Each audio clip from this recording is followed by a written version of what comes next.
बेटा आप लोगों की जो बुक में है वो जो प्रोसीजर्स हैं वो 6 प्रोसीजर्स दिए गए हैं कि आपने अगर डिस्क्रिप्टिव स्टडी करनी है तो किस तरह करेंगे। ओके,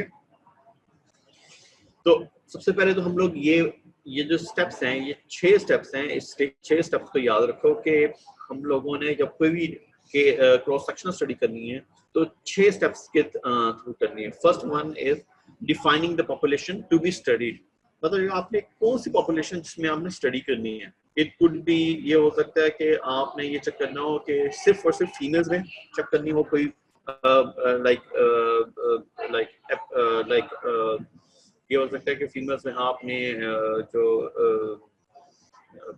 हाइपरटेंशन है वो चेक करना है, या फिर मेल्स में आपने टेंडेंसी टू ओबेसिटी चेक करना है। ये दोनों चीजें हो सकती हैं। तो ये आपने पहले पॉपुलेशन डिफाइन करनी है, कौन सी पॉपुलेशन होनी चाहिए। ओके, ये भी हो सकता है कि वो पॉपुलेशन जो है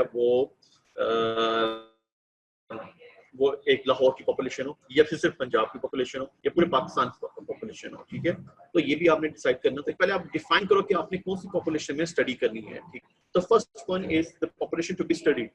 second is define the disease under study, कि आपने उस डिजीज को डिफाइन करना है कि ये क्या डिजीज है और क्या अंडर स्टडी में इसे हम कर सकते हैं या नहीं कर सकते।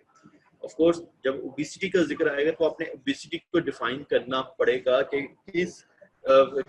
किस बीएमआई को हम लोग ओबेसिटी में कंसीडर करेंगे। जो 25 बीएमआई होता है उससे अबव जो होता है उसे ओबेसिटी में कंसीडर करते हैं। ठीक है, और आपने ये डिफाइन करना है पहले कि आपने डिजीज को, कि आपने कौन सी डिजीज लेकर आनी है। Okay, third one is describing the disease by time, place and person. ठीक है, पहले तो आपने डिजीज डिफाइन कर लिया, अब डिजीज को डिस्क्राइब भी करना है कि किस टाइम में हुई, place and person. Okay, fourth one is measurement of disease. अब आप उस पॉपुलेशन में आपने उस डिजीज को मेजर करना है। ओके, उस डिजीज को मेजर करना है। Fifth one is comparing with the non indices. आपने उस डिजीज को कंपेयर करना है कि नॉन इंडिसेस पहले क्या हुआ था उसके बारे में, जो पहले स्टडीज आज के उसके बारे में हम लोग देखेंगे। एंड देन उसकी बेस पर फॉर्मुलेशन है एंड एटियोलॉजिकल हाइपोथेसिस। तो ये आपकी 6 आपकी जो है वो होंगी जो स्टेप्स हैं, जिसमें आपने प्रोसीजर्स हैं जो कि आपने डिस्क्रिप्टिव स्टडीज या फिर के क्रॉस सेक्शन स्टडीज में करना है।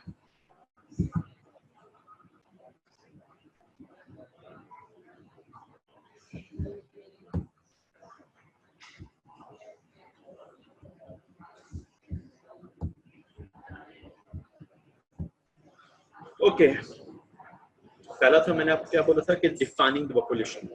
Descriptive studies are an investigation of population and defined population should not be only in terms of total number but also in terms of age, sex and occupation etc. तो आपने जो defined population है उसको सिर्फ number में हाँ ये नहीं लिखना कि हाँ इतने नंबर की पॉपुलेशन होगी, आपने उसको डिफाइन भी करना है कि इनकी क्या एज होनी चाहिए। ऑफ कोर्स जो आपने जैसे अगर ओबेसिटी की ही एग्जांपल लेते हैं तो आपने ये डिफाइन करना है, पहले आपको टर्म बनानी है कि किस एज के लोग होंगे, उनका जेंडर क्या होगा और ऑक्यूपेशन क्या होगा। आया आप दोनों जेंडर के लोगों को इंक्लूड करना चाह रहे हैं, या फिर अब ये भी तो हो सकता है कि आप लोग ये देखना चाहें कि ओबेसिटी इन मेल पॉपुलेशन, तो ये भी आप कर सकते हैं। ठीक है, तो आपने हर चीज पहले डिफाइन करना है, पॉपुलेशन को पहले डिफाइन करना है। अब डिफाइंड पॉपुलेशन क्या चीज हो सकती है वो मैं आपको बताता हूँ। It could be a whole geographic region, just like मैं आपको कह सकता हूँ कि लाहौर में हो सकता है। ठीक है, और रिप्रेजेंटेटिव सैंपल। अब लाहौर का रिप्रेजेंटेटिव सैंपल क्या चीज होती है, लाहौर के अंदर गुलबर्ग के एरिया आता है, एबसीना भी आ जाता है, ये सारी जगह आ जाती है, तो उसके रिप्रेजेंटेटिव सैंपल होना चाहिए। ठीक है, it could be specially selected group based on age, sex and occupation and should be large enough so that it is meaningful. ऐसा नहीं है कि आप लाहौर की पॉपुलेशन को रिप्रेजेंट करने के लिए सिर्फ एक बंदा ले आओ, ऐसा नहीं होता। And should be stable without migration into and out. एक चीज याद रखना कि पॉपुलेशन जो भी आप सिलेक्ट करोगे इट शुड बी स्टेबल। उसमें माइग्रेशन इनटू एंड आउट नहीं होनी चाहिए, क्योंकि उससे जो है ना आपकी रिप्रेजेंटेशन वो नहीं रहेगी। ठीक है। Step 2, defining the disease. अब अपने डिजीज को डिफाइन करना है कि आपने पहले तो अपने जो पॉपुलेशन है उसको आपने सिलेक्ट कर लिया। अब डिजीज जो है वो आपकी डिफाइन होनी चाहिए कि कौन सी डिजीज हो और उसको किस तरह मेजर करना है। The epidemiological defines disease which can be measured and identified in defined population with the degree of accuracy. This is different from the clinician's definition of a disease. Okay, describing the disease, मैंने आपको वहाँ पे बोला था कि 3 चीजों में आप डिस्क्राइब करेंगे, time, place and person. Time कौन सा होगा, कौन से ईयर में और कौन से सीजन में, मंथ, वीक, डे, ड्यूरेशन। ठीक है। प्लेस कौन सी होगी, country, region, rural, urban, community, town, cities, institutions. अब आप ये भी तो कह सकते हो कि आप जो डिजीज है वो इस इंस्टीट्यूट में कितनी है। ठीक है, वो भी आप डिफाइन कर सकते हो। एंड पर्सन का भी आपने डिस्क्राइब करना है कि आपने कौन कौन से पर्सन में आपने ये देखनी है। Okay, so number 1 is time distribution. अच्छा बेटा, टाइम डिस्ट्रीब्यूशन को हमने 3 चीजों में डिवाइड किया है। First one is short term fluctuation, then comes periodic fluctuation and then long term secular trends. ठीक है, अब इसको वन बाय वन हम स्टडी करेंगे। शॉर्ट टर्म फ्लक्चुएशंस क्या होती हैं बेटा? जो शॉर्ट टर्म फ्लक्चुएशन होती हैं वो that is called epidemic. Epidemic is best known for short term fluctuation. ठीक है, it is defined as the occurrence in a community or region of an illness or other related events clearly in the excess of normal expectancy. Epidemic जो है वो आपकी define जो होती है वो इस तरह डिफाइन होती है कि कोई भी ऐसी डिजीज जो कि नॉर्मल एक्सपेक्टेंसी से ज्यादा हो एक रीजन में या एक कम्युनिटी में, उसको हम लोग एपिडेमिक बोलेंगे। जी, अगर मैं आपको ये ग्राफ के तौर पे दिखाऊं तो आपका ये जो ग्राफ दिखा रहा है, ये जो ऊपर एक पीक आई हुई है, इसका रीजन भी यही है कि ये this is not a normal expectancy, it's beyond that normal expectancy एक ना कम्युनिटी। Okay, types. तो एपिडेमिक्स की टाइप क्या होती हैं? कॉमन सोर्स एपिडेमिक्स, इसमें सिंगल पॉइंट एक्सपोजर आ जाता है, कंटिन्यूअस मल्टीपल एक्सपोजर, और प्रोपोगेटेड एपिडेमिक्स। ठीक है, और जिसमें पर्सन टू पर्सन एपिडेमिक है जो कि एक इंसान से दूसरे इंसान में होती है, आर्थ्रोपोड एंड एनिमल सर्वाइव से होती है। Okay, that was spontaneous fluctuations and now periodic fluctuations. इसमें सीजनल ट्रेंड्स आ जाते हैं, फॉर एग्जांपल मीजल्स और malaria. Seasonal variation in the characters of many communicable diseases. ठीक है, और इसमें नॉन इन्फेक्शियस डिजीज में क्या क्या आता है? मैंने तो पहले नॉन कम्युनिकेबल डिजीज दिख रही थी, अब non infectious and non communicable disease में आपके पास सनस्ट्रोक और हे फीवर आता है। सो periodic fluctuation, first is seasonal trend and the other one is cyclic trend. Some diseases occur in a cyclic fashion, वो days, week और month में cyclic, मतलब कि एक कभी एक होगी, उसके बाद फिर दूसरी आई, फिर तीसरी आई, फिर तीसरी आई, इस तरह के उसके साइकिल्स चलते हैं। ठीक है, फॉर एग्जांपल इन्फ्लुएंजा पेंडेमिक्स जो कि फैला था are known to occur at interval 7 to 10 years due to antigenic variations. अब एंटीजेनिक वेरिएशंस क्या होती हैं? आपका इन्फ्लुएंजा का जो वायरस होता है वो चेंज हो जाता है, उसके अंदर वेरिएशन आ जाते हैं, that is presented as antigenic variation. जो बॉडी में जाता है तो antigen, it is called antigen. ठीक है, तो this antigen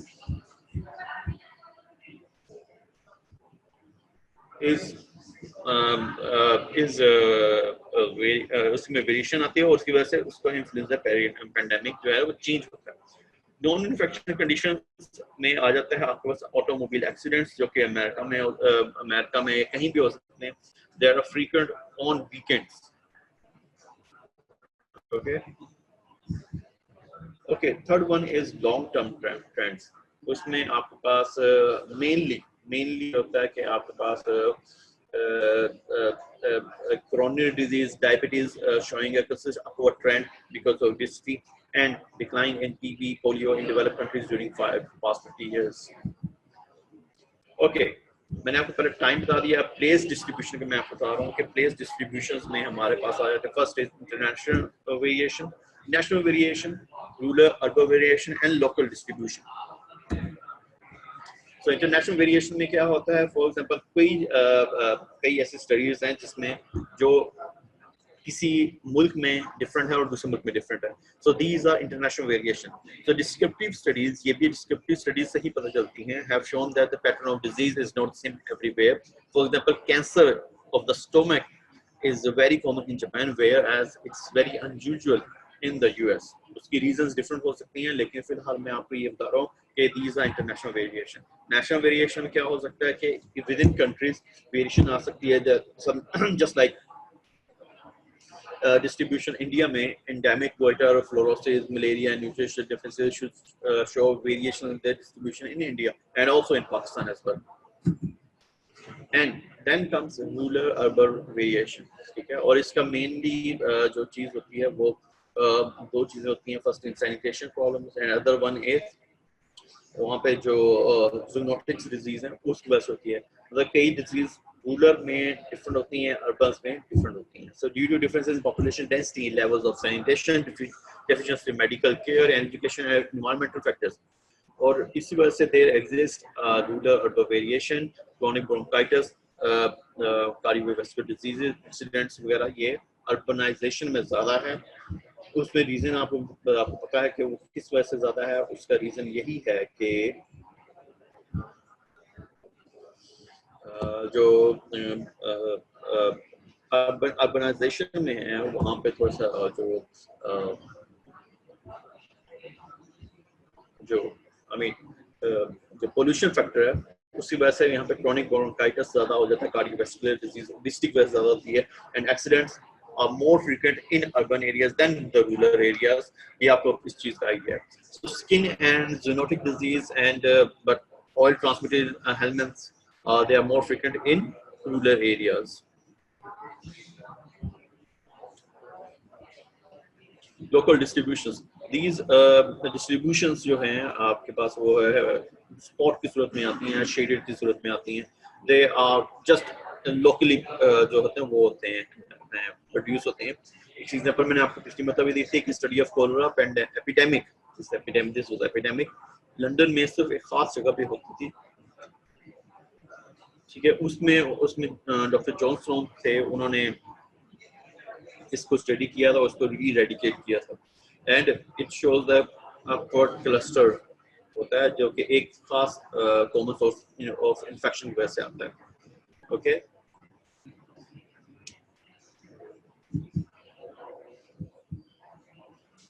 next comes measurement of disease. अब आपको मैंने पहले भी बता दिया था कि क्रॉस सेक्शनल स्टडीज में जो मेजरमेंट ऑफ डिजीज होगी वो प्रेवलेंस की सूरत में होगी. ठीक है, इंसिडेंस की सूरत में नहीं होगी. ये आपको मैंने आपके स्टूडेंट्स को, सब स्टूडेंट्स को तो नहीं, लेकिन वो स्टूडेंट्स जो कि प्रेजेंट थे जिनकी सप्लियाँ नहीं आई थी उनको मैंने बताया था कि prevalence can be obtained by cross sectional studies. Okay, और उसका रीजन भी मैंने आप लोगों को दिया था कि प्रेवलेंस जो है क्रॉस सेक्शनल स्टडीज में अभी सिर्फ ये देखा जाता है कि अभी तक कितने पेशेंट्स आ चुके हैं, इसके अभी तक क्या सूरत हाल है. तो इसी वजह से प्रेवलेंस क्या होती है कि ओल्ड केसेस, जो अब तक जितने भी केसेस हैं, old plus new cases, they are called prevalence. ठीक है, और प्रेवलेंस जो है वो कहाँ से मेजर की जाती है? क्रॉस सेक्शनल स्टडीज से ही मेजर की जाती है. It is based on a single examination of cross section of population at one point in time. It is more useful for chronic diseases.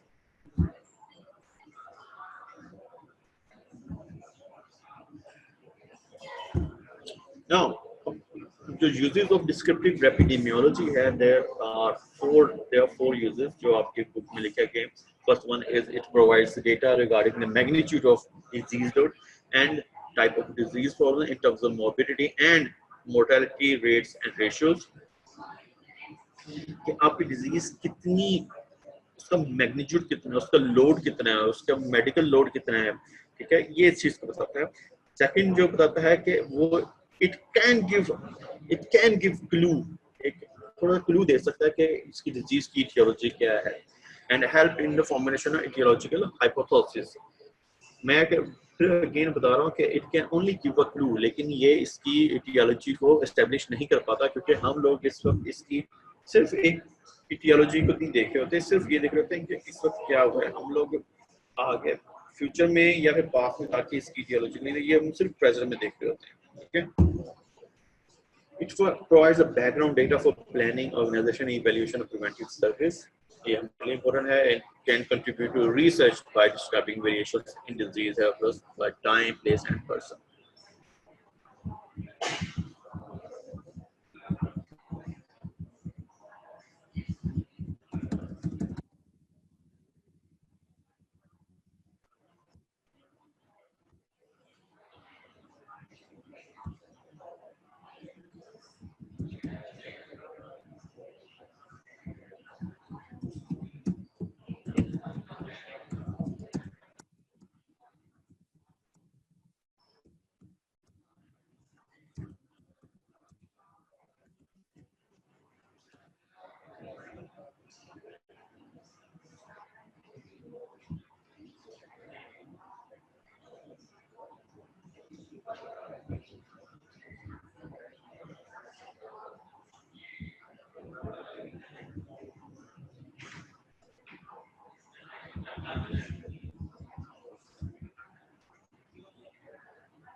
बेटा आप लोगों से अभी रिक्वेस्ट है कि अगर आप लोगों को कोई भी क्वेश्चन है आप लोगों की नज़र में, आप लोगों का मतलब कोई भी क्वेश्चन अराइज होता है, स्पेशली वो स्टूडेंट्स जो कि मेरे लास्ट लेक्चर्स में जो कि मैंने आप लोगों को कॉलेज में दिया था उसमें प्रेजेंट नहीं थे, they belong to those who जिनकी सप्ली आई थी, वो उनके जहन में काफ़ी ज़्यादा क्वेश्चंस होंगे। अगर वो क्वेश्चंस हैं तो मैं हम अवेलेबल।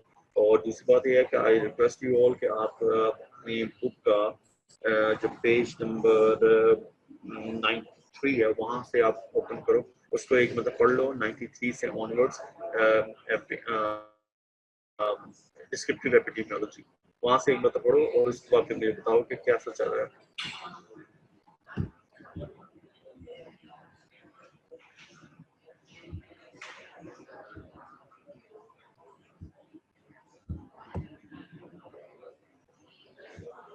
सुनिएगा,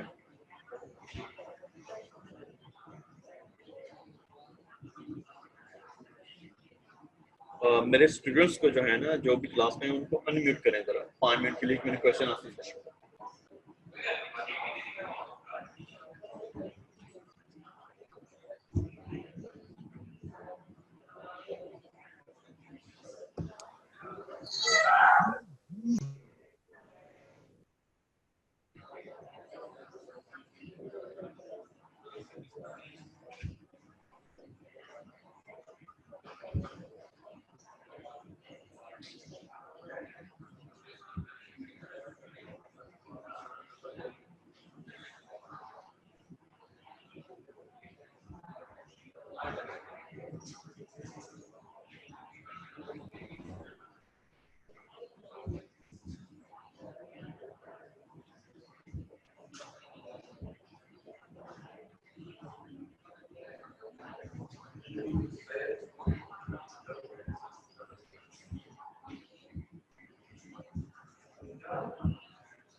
आपने अनम्यूट किया? स्टूडेंट्स को सबको अनम्यूट कर दिया? उसामा, आपको मेरी आवाज आ रही है? यस सर, आ रही है। ओके, अब मैंने अभी तक क्या पढ़ाया आपको?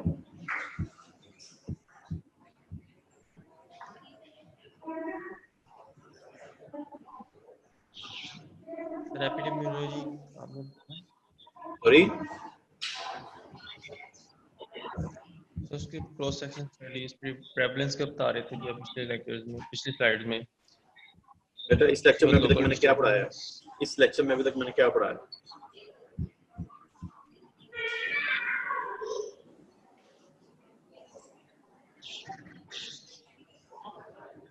उसामा? सर वो आपने ग्राफ एपिडेमियोलॉजी बताया और वो जो ग्राफ समझाया था। कौन सा ग्राफ पढ़ाया मैंने? तो इसमें एक ग्राफ ही नहीं लिख रहा है मैं इस लेक्चर में। सर वो जो आपने बताया था कि वो जो ऊपर आ रहा है बल्क, उसकी वजह से हो रहा है। बेटा मैंने आपको 3-4 स्लाइड्स पीछे डिस्क्रिप्टिव होगा वो स्टडीज ना। डिस्क्रिप्टिव स्टडीज के स्टेप्स पढ़ाए हैं कि दे आर 6 स्टेप्स, और आपकी बुक में भी लिखा हुआ है।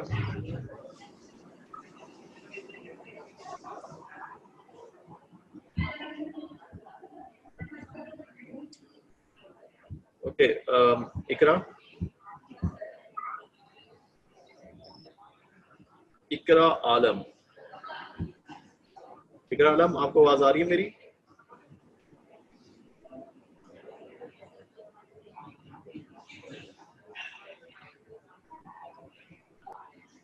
बेटा ओके, एक मैं आपने ये पूछा है कि प्लेस और टाइम, ये आपने समझा, आपको समझ नहीं आई इसकी।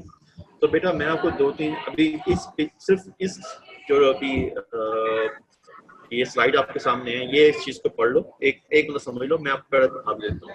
सो first one is defining a population to be studies. Second, आपने डिफाइन करना डिजीज को, ठीक है। एंड थर्ड, आपने चीज को डिफाइन करना है, दैट इज डिस्क्राइब करना डिजीज को by time, place and person, ठीक है। ये आपको क्वेश्चन था कि डिजीज को किस तरह डिस्क्राइब किया जाता है टाइम, प्लेस और पर्सन के लिहाज से, ठीक है। तो मैं आपको एक नेक्स्ट स्लाइड पे लेके जाता हूँ जो कि आपको एक्सप्लेन करेगा। So this is describing a disease by time, place, and person. For example, I have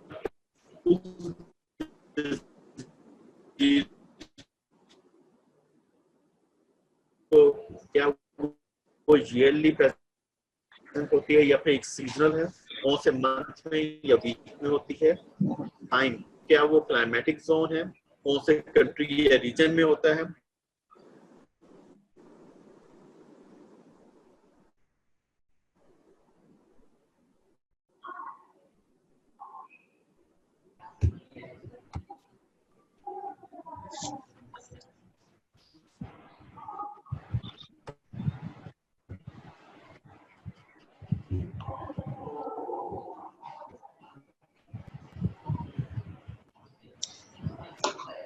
sorry, मैं डिस्कनेक्ट हो गया था थोड़ा सा, लेकिन अभी मैं दोबारा बात कर रहा हूँ, इकरा आलम से बात कर रहा हूँ मैं, कि उन्होंने पूछा था कि आप दोबारा बता दें कि ये टाइम, प्लेस और डिस्ट्रीब्यूशन जो है उसकी पर्सन की डिस्ट्रीब्यूशन ऑफ डिजीज क्या होती है।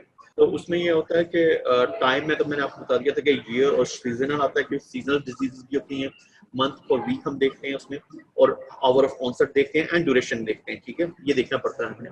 एंड देन हमने प्लेस को भी डिस्क्राइब करना है कि is it a climatic zone, कौन से कंट्री या रीजन में होता है, इज इट रूरल और अर्बन, लोकल कम्युनिटी में तो नहीं फैला, टाउन, सिटी तो इंस्टीट्यूशन को देखे होते हैं, और कौन कौन से एज में, सेक्स में, कौन से जेंडर में ज्यादा कॉमन है, मैरिटल स्टेटस में हम देखते हैं।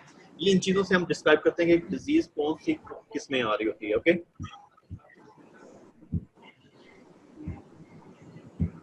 Abdullah?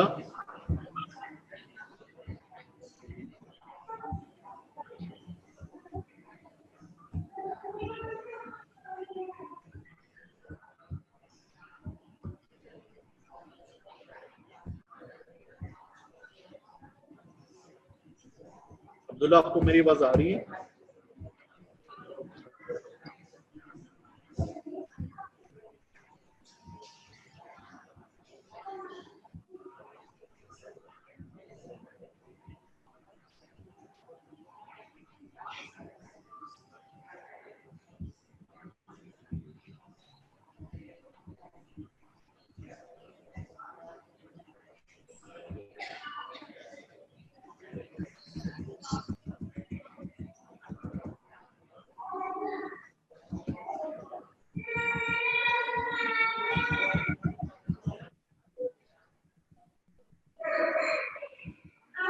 Okay, now I'm gonna start the next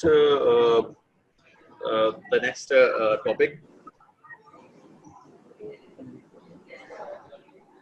सबको अनम्यूट कर दो बेटा, आप लोग अटेंटिव हो, ठीक है? So, अब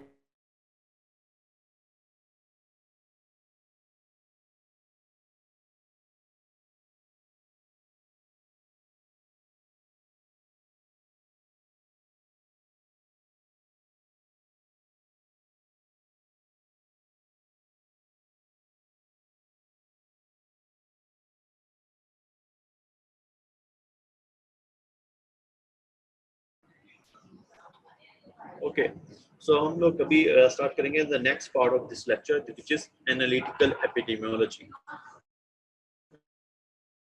मैंने को पहले बताया था कि descriptive epidemiology में आपका स्टडी द स्टडी जो कि आपकी डिस्क्रिप्टिव एपिडेमियोलॉजी में आ रही है. एनालिटिकल स्टडीज आएंगी, वो होंगी case control and cohort studies. Okay, आप लोग इस चीज को ख्याल रखो कि अभी जब मैं लेक्चर दे रहा हूँ तो आप सब लोग अटेंटिवली उसे सुन रहे हो, क्योंकि बात यह है कि अगर मैंने अभी थोड़ी देर बाद आपसे पूछना भी है, I hope everyone is there और लेक्चर को सुन रहा है. अभी सिर्फ उसामा ने मुझे रिप्लाई किया है और इकरा ने मुझे रिप्लाई किया है. Abdullah, I don't know where are you. आप मुझे लग रहा है कि आप शायद ऑनलाइन होके पता नहीं किधर चले गए. So I want you to be in front of screen. Okay, और बाकी rest of students as well.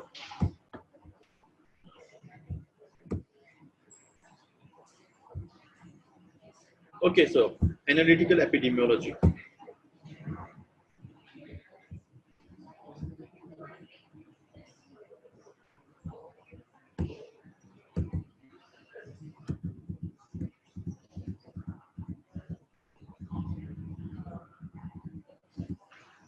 Okay, analytical epidemiology again मैं आपको बता रहा हूँ, बार-बार रिपीट कर रहा हूँ, हर चीज में बार-बार रिपीट कर रहा हूँ ताकि आप लोगों के ज़हन में बैठ जाए.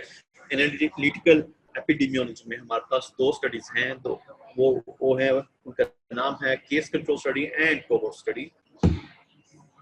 So type of study, मैंने again बता रहा था कि two distinct type of observational study. First one is case control study, other one is cohort study. From each of these study design, one can determine, दो चीजें determine कर सकते हैं, whether or not statistical association exists between a disease or suspected factor, that is causing factor. इसका मतलब ये है कि etiology जो है वो establish की जा सकती है if one exists the strength of association.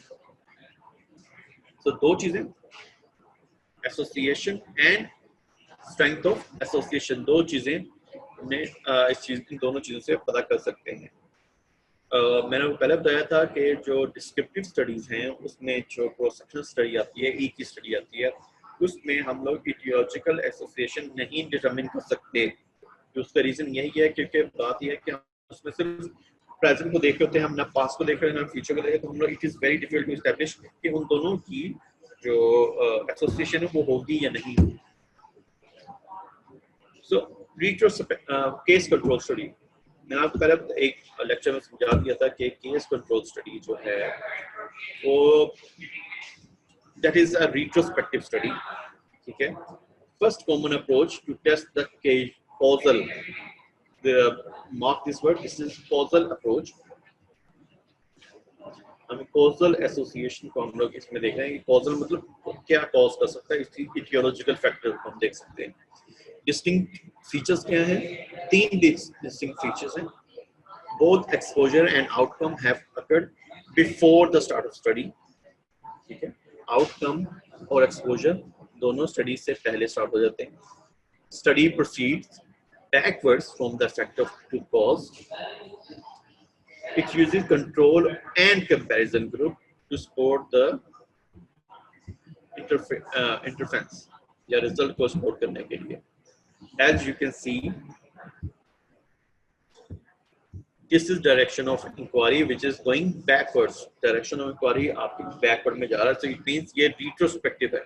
ठीक है, हम population लेते हैं, just like population ली है. ठीक है, उससे हम cases select करेंगे और कंट्रोल सेलेक्ट करेंगे, ठीक है। केसेस का मतलब people with disease and control का मतलब पीपल विदाउट डिजीज, ओके। और उसके अंदर हम लोग देखेंगे कौन सा, अगर पीपल विदाउट डिजीज हैं वो एक्सपोज्ड हैं या नॉट एक्सपोज्ड हैं, एंड पीपल विद डिजीज वो एक्सपोज्ड एंड नॉन एक्सपोज्ड दोनों को चेक करेंगे, ठीक है। तो केस कंट्रोल स्टडीज जब आप करने लगते हो तो देयर आर 4 स्टेप्स, ये याद रखो। और ये मैं आपको आगे अगर आप क्लासेस स्टार्ट होती है इंशाल्लाह ताला तो आप लोगों का ये प्रोजेक्ट में भी आएगा। अगर आपने कोई भी प्रोजेक्ट करना है, लेट्स से आपने क्रॉस सेक्शन स्टडी करनी है या फिर आप लोगों ने क्रॉस सेक्शन स्टडी के अलावा केस कंट्रोल स्टडी करनी है या कोहोर्ट स्टडी करनी है, तो आप लोगों का ये स्टेप्स आने चाहिए, ठीक है। There are 4 steps in case control studies. First one is selection of cases and control, उसके बाद हम मैचिंग करते हैं, and then we measurement of exposure करते हैं दोनों में, और उसके बाद केस में भी और कंट्रोल में भी, और उसके बाद एनालिसिस एंड इंटरप्रिटेशन करते हैं। सो पहला क्या बात था, selection of cases and controls. So cases आपके क्या लोग होते हैं बेटा, the cases is the crucial to case studies, ठीक है। केसेस वो होते हैं द वंस विद डिजीज, ठीक है। उसके डायग्नोस्टिक क्राइटेरिया होता है disease and stage of disease must be specified, and then उसके एलिजिबिलिटी क्राइटेरिया हम देखते हैं, ठीक है, कि हम लोगों ने इसके एलिजिबिलिटी क्राइटेरिया क्या होना चाहिए। Thirdly, हम source पता करते हैं। Source could be, there could be 2 source, first in hospital and second is public. Okay. अब selection of controls किस तरह होता है? They must be free from the disease under study and similar to the cases as possible. This is actually a comparison group identified before the study is done. उसके sources क्या हो सकते हैं? Hospital हो सकता है, इमीडिएट रिलेटिव्स हो सकते हैं, नेबरहुड हो सकता है, या फिर पॉपुलेशन भी हो सकती है। अच्छा, एक चीज याद रखना, अब यहाँ पे एक नई टर्म यहाँ पे यूज होती है, बायस। हर स्टडी में एक बायस की टर्म यूज होती है, और बायस को हमने मिनिमाइज करना होता है as much as possible, okay. Which means bias is actually, इसकी डेफिनेशन अभी थोड़ी देर मैं आपको बताऊंगा। Bias is actually a flaw, is an error, ठीक है। आप लोगों की जो भी स्टडी डिजाइन है उसमें एक फ्लॉ या एरर होता है कि आपने इसको मेजर करते हुए किसी बायसनेस को नहीं शो कराया जिसकी वजह से स्टडीज आपकी खराब हो सकती हैं। मैचिंग, नाउ आपने एक चीज क्या रख ली कि first one was selection of cases and control, okay, and now matching आ जाती है, ठीक है। It should be done to ensure the comparability between cases and controls. It is defined as the process by which we select controls in such a way, controls को हमने इस तरह select करना है कि they are similar to the cases with regard to certain pertinent variables which known to the influence and outcome of the disease, and which it is not, sorry,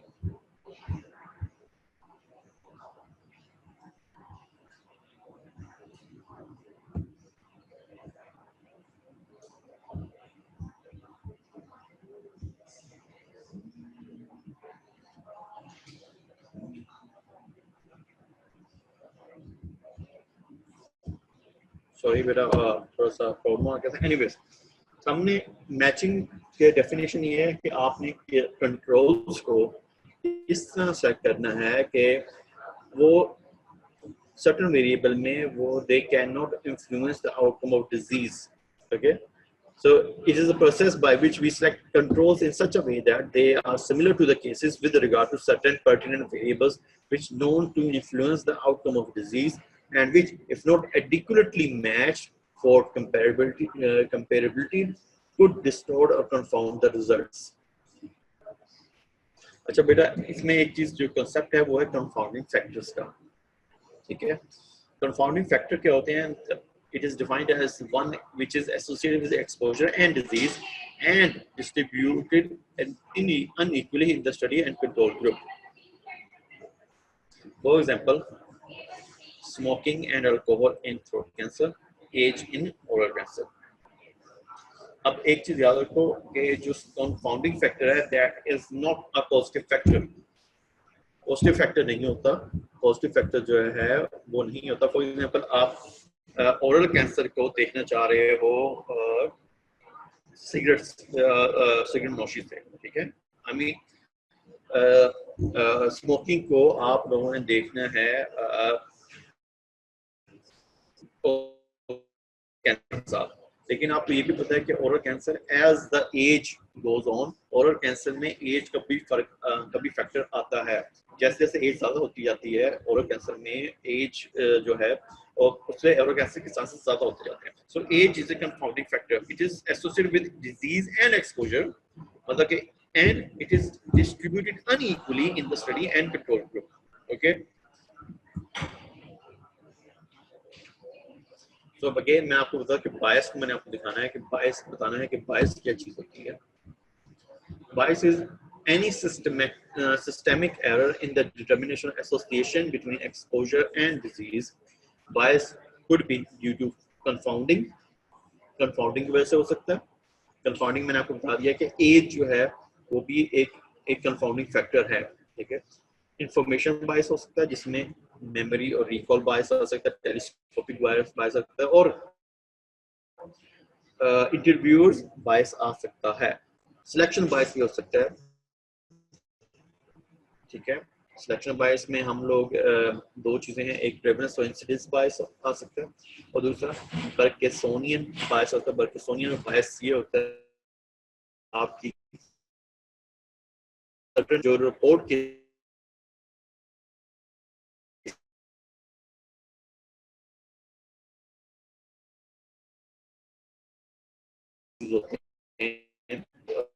different जगहों पे different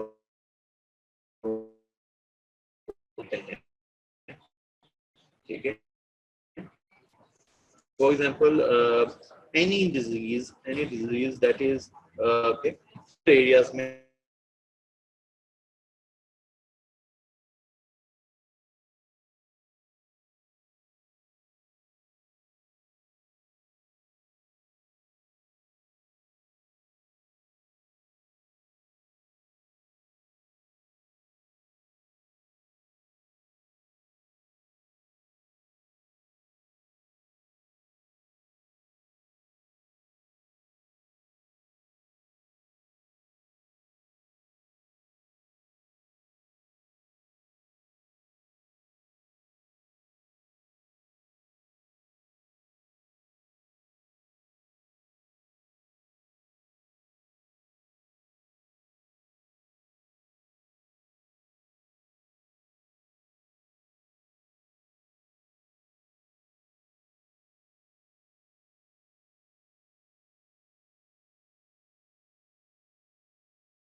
okay. अब आप लोग में सुन सकते हो कि I want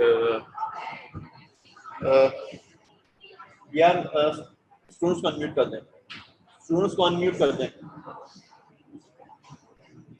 so I am unmuting all of you. और मुझे आप लोगों से एक डिस्कशन करनी है इस बारे में, आज के लेक्चर के बारे में कि अभी तक हमने क्या सीखा है, ठीक है. और अभी there are 43 participants. So let me ask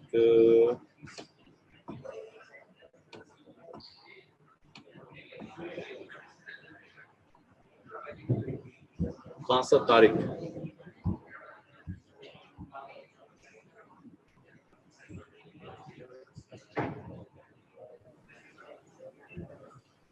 खासा तारिक, आपको आवाज आ रही है मेरी?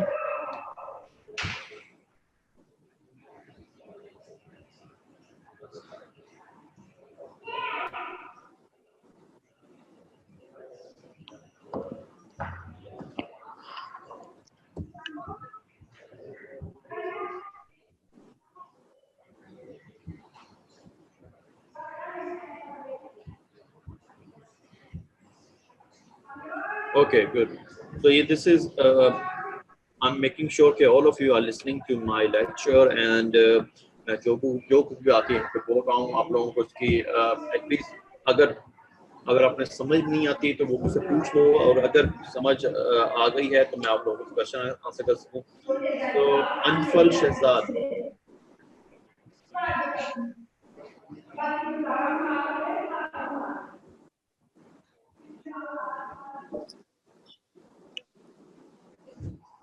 अनफल शहजाद आपको आवाज आ रही है मेरी? सांसा की तरफ से रिप्लाई आ गया। ओके, अनफल किधर है?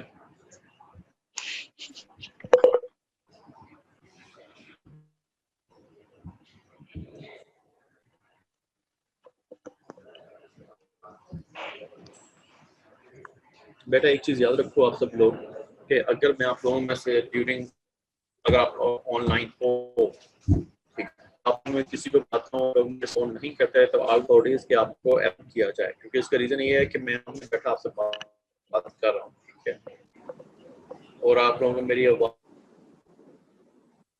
अगर आ रही है, ठीक है, तो अगर आप लोगों के पास फिर भी माइक भी नहीं है तो एटलीस्ट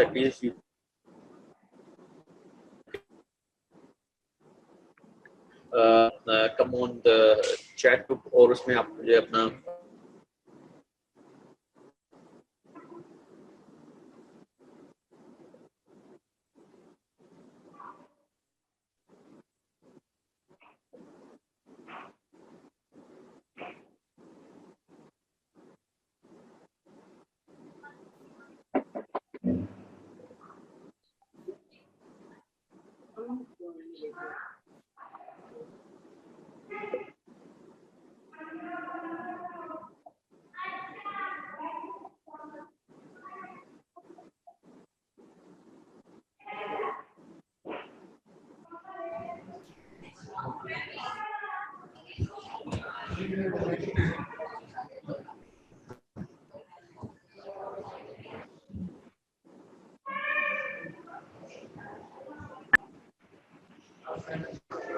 तो आप लोगों को थोड़ा सा अभी इस वक्त जो है ना मेरे साथ कोऑपरेट करना है कि भाई अगर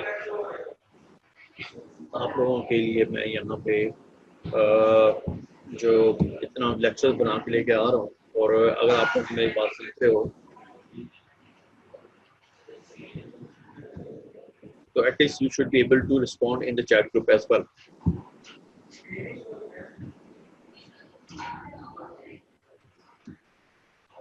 इकरा आवाज आ रही है आपको?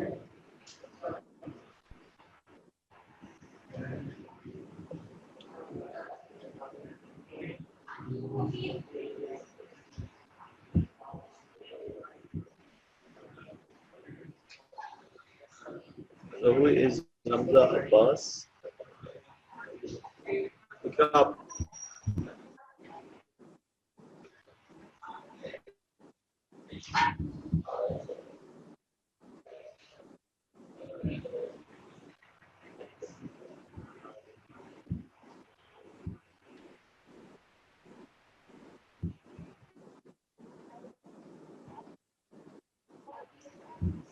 the next topic, maybe now we will discuss cohort studies. Okay, cross section study में हम लोगों ने ये किया था कि हम लोगों ने अपने case control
sorry, I was uh, offline. Just connection that was unstable. Now I'm back on with you and discuss something with you. So cohort study, and this is another type of analytical.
Association between society.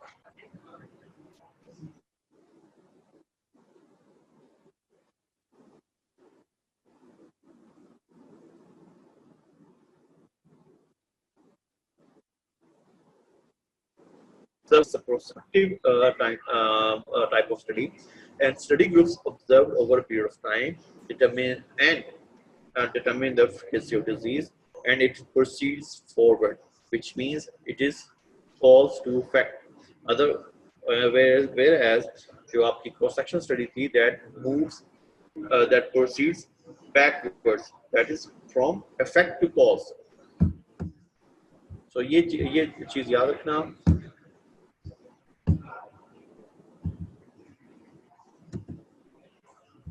This is the study map. ठीक है, इसमें population जो है वो हम select करते हैं.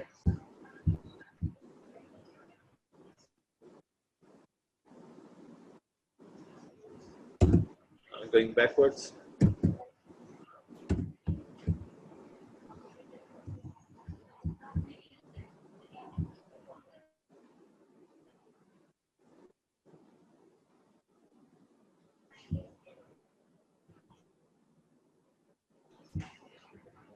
बेटा मैं आपको ये जो कॉन्सेप्ट है, ठीक है. अब इस मैप को अगर देखते हो आप लोग, अगर इस मैप को देखते हो तो सबसे पहले हम पॉपुलेशन लेते हैं, ठीक है.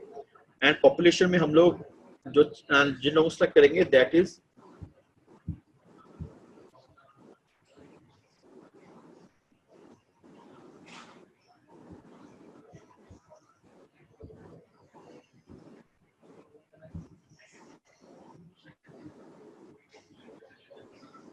बेटा आप लोगों को स्क्रीन नजर नहीं आ रही?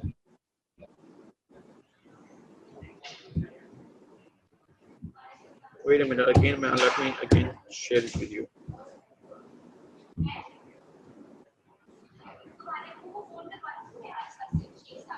Okay, so अब मैं आपको ये बता रहा था कि गुड स्क्रीन को नजर आ रही है. मैं आप सब लोगों को ये समझा रहा था कि जो कॉज और इफेक्ट का जो रिलेशन जो टाइमली ऑब्जर्वेशन है वो क्या चीज़ है. सो कोर्स स्टडी में हम लोग देखिए ये चीज़ देखें कि time is moving forward. Again जो पहला एरो है वो टाइम को शो कर रहा है कि टाइम इज मूविंग फॉरवर्ड, और आपकी डायरेक्शन ऑफ इंक्वायरी भी टाइम फ्यूचर में ही है. So it is also moving forward. ठीक है. आप लोगों ने अभी पॉपुलेशन से, अभी मैं आपको एग्जांपल देता कि पॉपुलेशन से अभी पीपल विदाउट डिजीज लिए. ओके, लेट्स से हमने एविसिना के कुछ लोग, पॉपुलेशन में से कुछ लोगों को पीपल विदाउट डिजीज सेलेक्ट किया एंड हमने उनको over the period of time observe किया. ठीक है. और उनमें से देखा कि who were exposed to over eating and who were not exposed to overeating. ठीक है, हमने ये देखा those who were not exposed to overeating, उनमें डिजीज आई है या नहीं आई. सो ये दो ग्रुप हो गए. ठीक है, अब इसमें देखो कि हम लोगों ने कॉज टू इफेक्ट जा रहे हैं. पहले हमने कॉज देखा कि ओवरईटिंग इज द कॉज, और उसके बाद इफेक्ट क्या है, उसके डिजीज है. ठीक है, या उसकी ओबेसिटी है. वो डिजीज या इफेक्ट बाद में आएगा. Okay, show cause is coming first before disease. ठीक है, तो होल स्टडी, क्योंकि इस प्रोस्पेक्टिव स्टडी आप फ्यूचर में देखते हो, आपने अभी कॉज को देखना है कि हाँ कई लोग, उन लोगों को कॉज हमने कॉज वजह से वो डिजीज हो रही है या नहीं हो रही. इसका एग्जांपल यही ले लेते हैं. हमने एक काम किया, मैं आपको इसकी एग्जांपल एक और तरीके से दे सकता हूँ कि पॉपुलेशन में से हमने पीपल विदाउट डिजीज सेलेक्ट कर लिए. ठीक है, अब उनमें से दिखा कि दोज एक्सपोज्ड टू स्मोकिंग, कुछ लोग स्मोकिंग करते थे, कुछ लोग करते थे. तो स्मोकिंग जो करते थे, they are exposed to the risk factor. ठीक है, so they are exposed to the risk factor, which means they were doing smoking. अब हमने over the period of time उनसे observe करना है कि आया उनमें डिजीज होती है या नहीं होती, ओरल कैंसर किन में आता है या नहीं आता. इसी तरह those who are not exposed, जो लोग स्मोकिंग नहीं कर रहे थे, उनमें भी ये चेक करना है कि डिजीज उनमें आती है या नहीं आती. और इसी तरह हम लोगों ने फिर चेक करना है कि एक्सपोज्ड में जो डिजीज आई है वो कितनी आई है, और नॉन एक्सपोज्ड में डिजीज आई वो कितनी आई है. ठीक है, सो दिस इज अगेन, मैं आपको जो कॉज है वो आपका पहले स्मोकिंग है, उसके बाद डिजीज आ रही है, और कैंसर बाद में आ रही है. सो इसी वजह से ये this is cause before disease. Okay, court study में कॉज बिफोर डिजीज आता है. तो on the other hand case control studies में आपका जो पार्टिसिपेंट्स आते हैं, वो आते हैं ऑलरेडी जो पेशेंट और कैसे बन के आते हैं, उनको फिर हम पर्सपेक्टिव देखें आपने क्या क्या आपने वो किया था, आई मीन स्मोकिंग की थी या व्हाटएवर, हम उसको हिस्ट्री में लेते हैं. Okay, I hope. So what is a group of people who share a common characteristics experience with in a defined time period? Indications क्या होती हैं? Good evidence of association between exposure and disease. Exposure is rare. अच्छा, ये जो मैं आपको बता कब करनी चाहिए. When you need a good evidence of association between exposure and disease, when the exposure is rare but incidence of disease is high among exposed, attrition of study population can be minimized. इसका ये चीज है. attrition क्या चीज होती है? attrition होती है कि वो लोग जो कि during the study drop out हो जाते हैं. ठीक है, ample funds are available, क्योंकि ये हम लोगों ने फ्यूचर में करनी होती है, हम लोगों ने over the period time observe करना होता है, हमने ओवर द पीरियड टाइम और लोगों को देखना होता है, इसलिए इसके लिए we need funds. So they are जो element steps in cohort study हैं, ये 5 हैं, ये याद रखो, क्योंकि अगर आप लोगों ने कभी कोहोर्ट स्टडी करनी है, आपके प्रोजेक्ट में कोहोर्ट स्टडी आ गया, तो आपको 5 स्टेप्स आए होंगे जिसकी वजह से आपने करने होंगे. First is selection of study objects, आपने ऑब्जेक्ट्स को जो सेलेक्ट करना है, उसके बाद obtaining data on exposure, selection of comparison group, follow up and analysis. तो 5 चीजें जो कि आपने करना है. मैं एग्जांपल दे देता हूं कि सिलेक्शन ऑफ स्टडी ऑब्जेक्ट्स क्या होते हैं. वो एक जनरल पॉपुलेशन से हो सकते हैं, and group that can be readily studied. ठीक है, जनरल पॉपुलेशन से क्या कौन से, if the cause of death Fairlie frequent in population. ठीक है, if population is very large, ठीक है, तो उसमें से अप्रोप्रिएट सैंपल ले लिया जाता है. स्पेशल ग्रुप में क्या होता है? स्पेशल ग्रुप में हम लोग स्पेशल ग्रुप जो होते हैं जो स्पेशल एनवायरनमेंट्स के होते हैं, उनको सेलेक्ट करते हैं. For example professional group, government employees and volunteers. और उसमें एक्सपोजर ग्रुप्स भी होते हैं. एक्सपोजर लाइक रेडियोलॉजिस्ट हो गए, जो कि रेडियोलॉजी में पार्ट में काम करते हैं. They are exposed to radiations and work in industries. मैं आपको पहले एक चैप्टर एक लेक्चर दिया था जो कि था ऑक्यूपेशनल हैजर्ड्स में, उसमें भी यही होता है. ओके, अब मैं आप लोगों को एक चीज बता रहा हूँ दैट इज वेरी इंपॉर्टेंट, और वो ये स्लाइड है. This slide is very important. Last slide. Okay, this slide is very important. ये आपका UQB है and this slide shows the difference between case control study and cohort studies. 9 differences हैं जो मैं आपको बता रहा हूँ and this is written in your book as well. आप लोगों वहाँ पे 10 लिखे हुए हैं, ठीक है। 10 है ये होने चाहिए आप लोगों के पास, याद होने चाहिए, क्योंकि दिस इज UQ। अगर ये क्वेश्चन कोई और दे ना दे, मैं तो लाजमी दूंगा, कभी हर पेपर में ये लाजमी दूंगा मैं, क्योंकि दिस इज वेरी इंपॉर्टेंट। ये आपका बेसिक है, आप बेसिक बताएगा कि केस कंट्रोल स्टडी और कोर स्टडी में डिफरेंस क्या है। सो 9 डिफरेंस है। कंट्रोल का कॉज की तरफ जाता है and cohort study cause to effect की तरफ जाता है। पहले हो चुकी है, लेकिन हो चुकी है केस कंट्रोल में, लेकिन कोहोर्ट स्टडी में डिजीज बाद में होती है, ठीक है। Presence of exposure in cases and control compared. Development of disease exposed and non-exposed compared. Relatively easy to carry out, ठीक है, वो टाइम कंज्यूमिंग होता है और उसमें substantial bias can occur। 8 number पे देखें, substantial biases can occur। वो bias किस वजह से है?